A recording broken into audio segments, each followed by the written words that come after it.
दुखद दृश्य प्रस्तुत करता है जहां 4 मौतें हुई थी।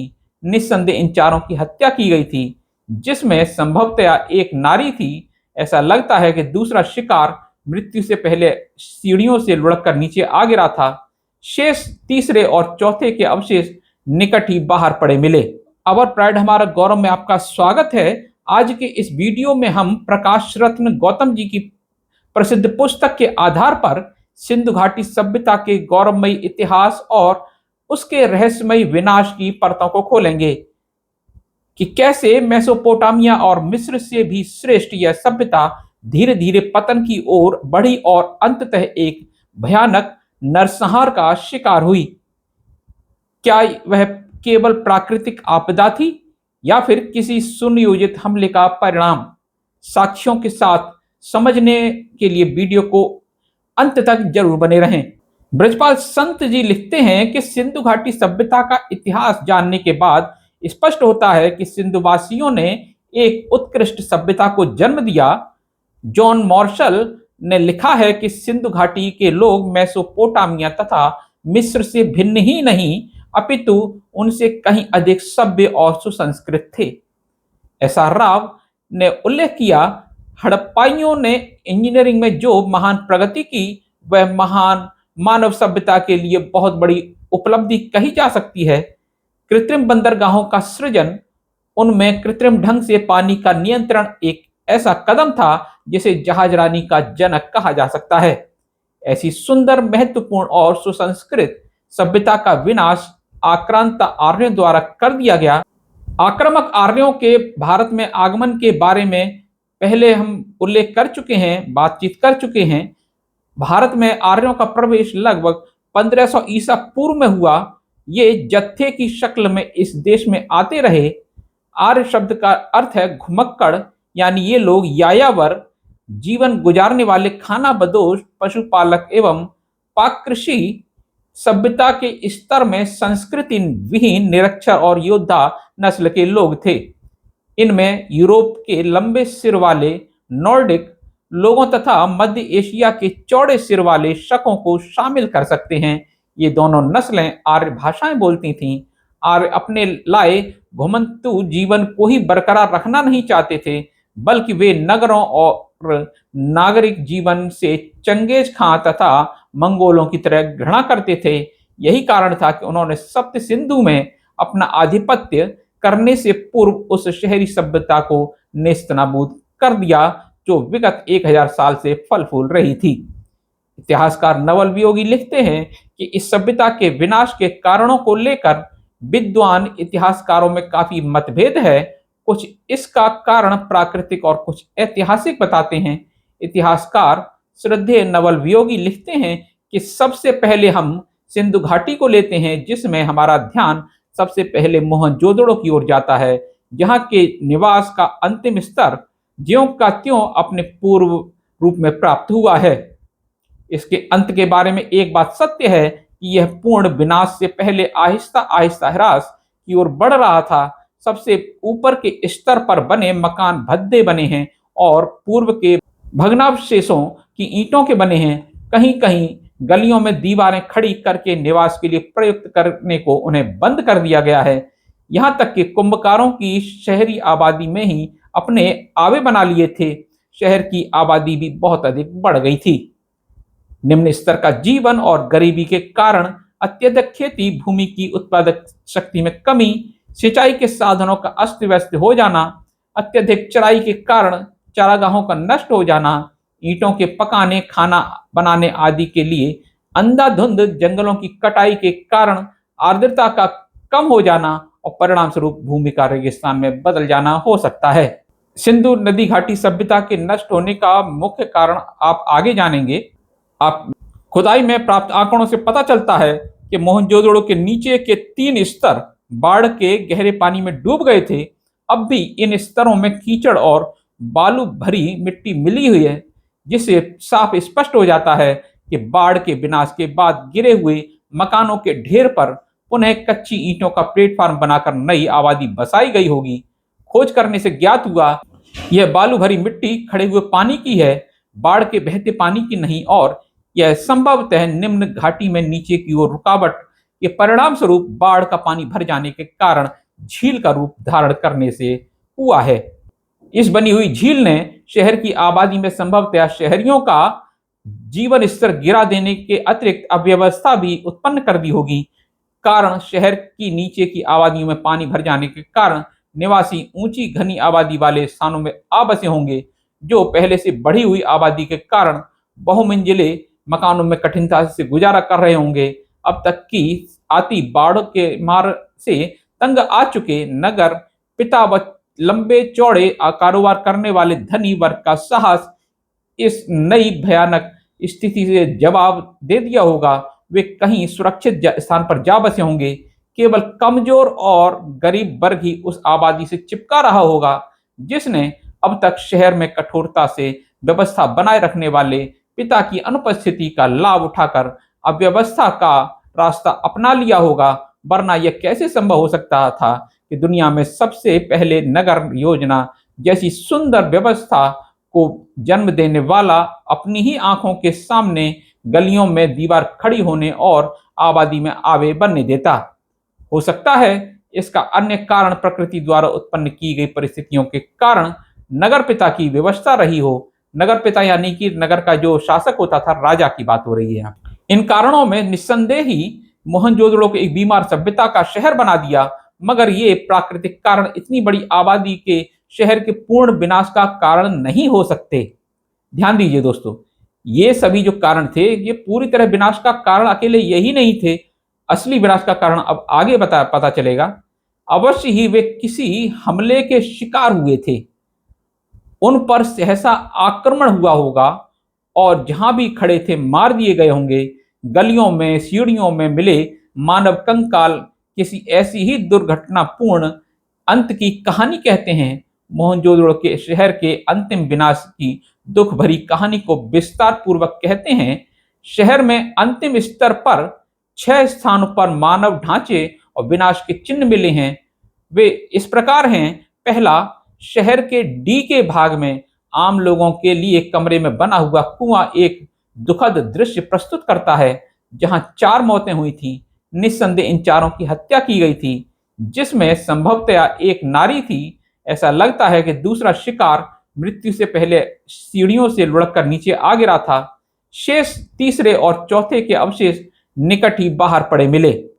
इनमें एक ढांचे की हड्डियां कुएं के कमरे की ईंटों पर टिकी हुई थीं, जबकि दूसरे का सिर पास के गड्ढे के फर्श पर पड़ा हुआ था। इससे स्पष्ट हो जाता है, सिद्ध होता है कि उनकी मृत्यु के समय वह कुआं और गड्ढा प्रयोग में थे और यह सभ्यता का अंतिम स्तर था।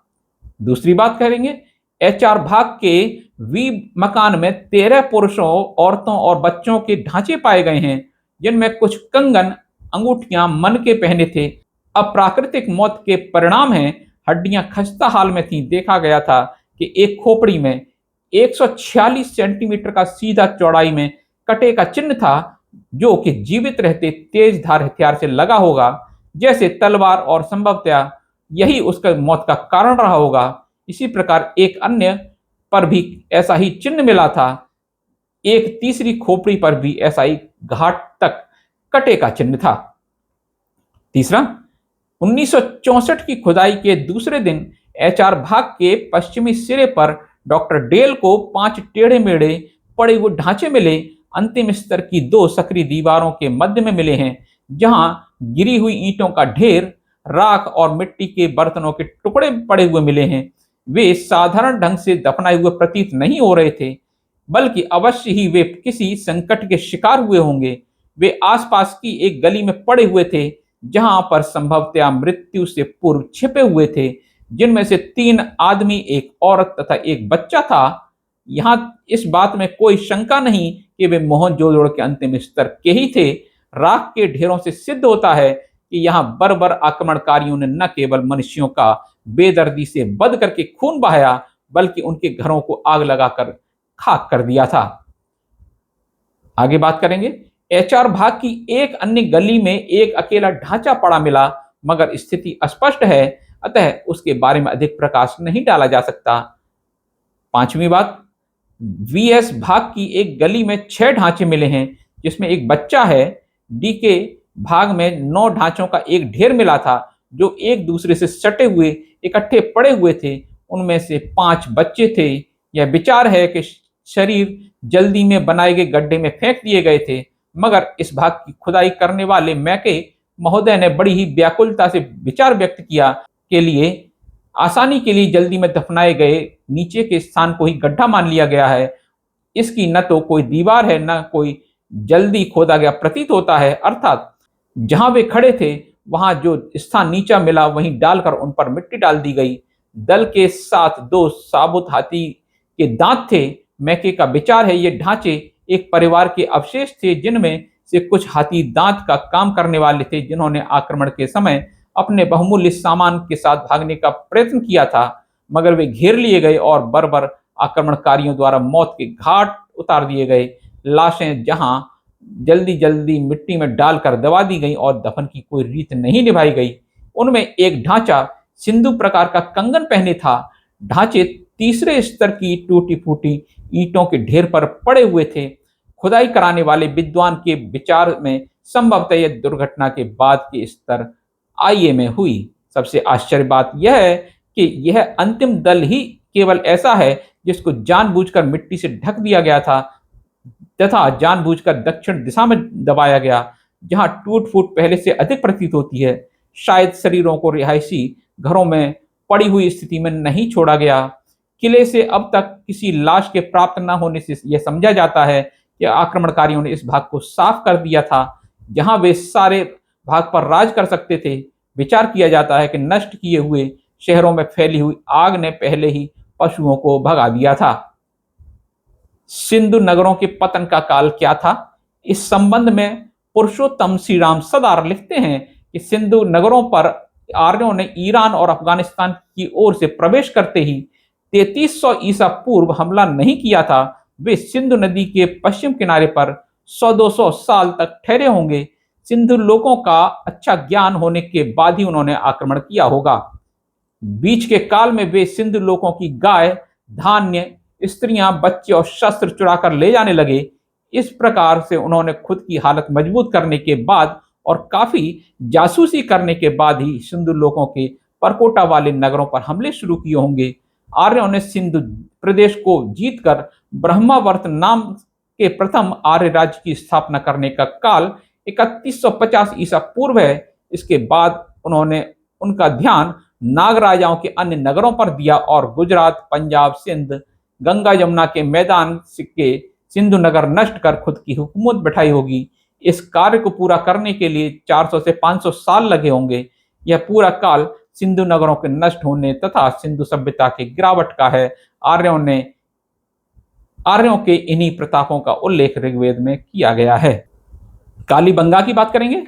यह नगर सरस्वती नदी के किनारे पर उत्तर पश्चिम राजस्थान में बसा था। ऋग्वेद में उल्लेख है कि भद्राश्व आर्य का पुत्र दिवोदास ने यहाँ के पणी व्यापारियों के संपन्न नगर लूट लिए थे।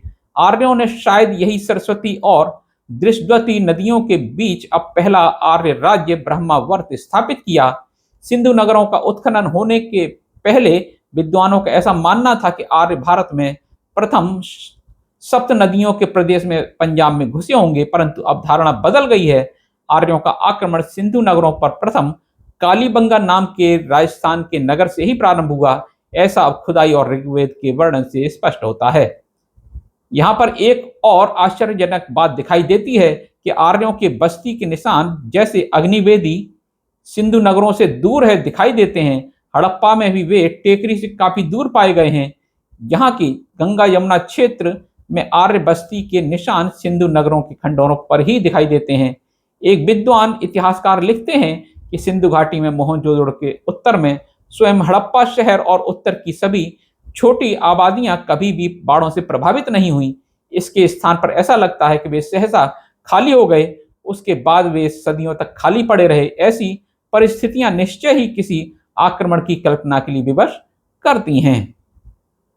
सिंधु घाटी की उत्तर की आबादियां खाली होने से पहले किसी प्रकार की भौतिकीय ह्रास की ओर इंगित नहीं करती। उक्त परिस्थितियों का यही अर्थ निकलता है कि उत्तर में स्थित सभी कस्बे जिसमें हड़प्पा भी शामिल है किसी मानवीय हलचल के शिकार हुए। अध्ययन से पता चलता है कि इस उच्च और श्रेष्ठ विश्व की सभ्यता को बाहर से आए आर्य आक्रमणकारियों द्वारा तहस नहस कर दिया गया। आश्चर्य होता है कि इतने थोड़े समय में हड़प्पाई लोग मानव सभ्यता की प्रगति की इतनी सीढ़ियों को कैसे लांघ गए। हमें उस समय और भी आश्चर्य होता है जब हम सोचते हैं कि भारतीय प्रायद्वीप में सिंधु घाटी सभ्यता को नष्ट भ्रष्ट होने से सभ्यता का जो सूर्य अस्त हो गया, उसका वास्तविक ऊषा काल तब हुआ जब हजारों साल की परतंत्रता के बाद 15 अगस्त 1947 को इस देश को आजादी मिली। आजादी के बाद देश का संविधान बाबा साहब डॉक्टर अंबेडकर की अध्यक्षता में बना, जिसमें देश के सभी इंसानों को तमाम मानवीय अधिकारों के साथ समानता का अधिकार मिला। परंतु आजाद भारत के मनुवादी मानसिकता के शासकों ने उस संविधान को पूरी तरह से आज तक लागू नहीं किया, जिससे वंचित समाज को अभी तक पूर्ण भागीदारी नहीं मिल सकी है। आजादी के बाद से सभी सरकारें लोकतंत्र की विरोधी ही रही हैं। जिस प्रकार सिंधु घाटी सभ्यता का पतन आर्यों द्वारा धीरे धीरे किया गया, उसी प्रकार आधुनिक काल में अनेक संस्थाओं द्वारा सर्वजन सुखाय सर्वजन हिताय की लोकतांत्रिक व्यवस्था का धीरे धीरे ध्वस्त किया जा रहा है, जिसका उत्तरदायी स्वयं 85% बहुजन समाज है। दोस्तों, इस वीडियो से जुड़े हुए जो संदर्भ हैं वो आप स्क्रीन पर देख रहे हैं। सिंधु घाटी सभ्यता का इतिहास हमें केवल अतीत की कहानी नहीं सुनाता, बल्कि एक कड़वा सबक भी देता है। मोहनजोदड़ो की गलियों में बिखरे हुए कंकाल और राख इस बात के गवाह हैं कि जब जब संगठित और समृद्ध व्यवस्थाएं आंतरिक रूप से कमजोर हुई, बाहरी ताकतों ने उन्हें नेस्तनाबूद किया है। जैसा कि लेखक प्रकाश रत्न गौतम ने सचेत किया कि आज भारत में डॉक्टर अंबेडकर द्वारा दिए गए समतावादी संविधान को समझना और बचाना उतना ही जरूरी है जितना उस समय अपनी सभ्यता की रक्षा करना था। इतिहास खुद को दोहराता है, इसलिए बहुजन समाज को अपने गौरव को पहचान कर जागरूक होने की आवश्यकता है। अगर आपको यह ऐतिहासिक विश्लेषण महत्वपूर्ण लगा हो तो वीडियो को लाइक करें और अपने दोस्तों के साथ शेयर करें। ऐसे ही और भी प्रेरणादायक और तथ्यात्मक वीडियो देखने के लिए हमारे चैनल आवर प्राइड हमारा गौरव को सब्सक्राइब करना न भूलें। अपने विचार कमेंट्स बॉक्स में जरूर साझा करें। मिलते हैं अगले वीडियो में, तब तक के लिए जय भीम, नमो बुद्धाय।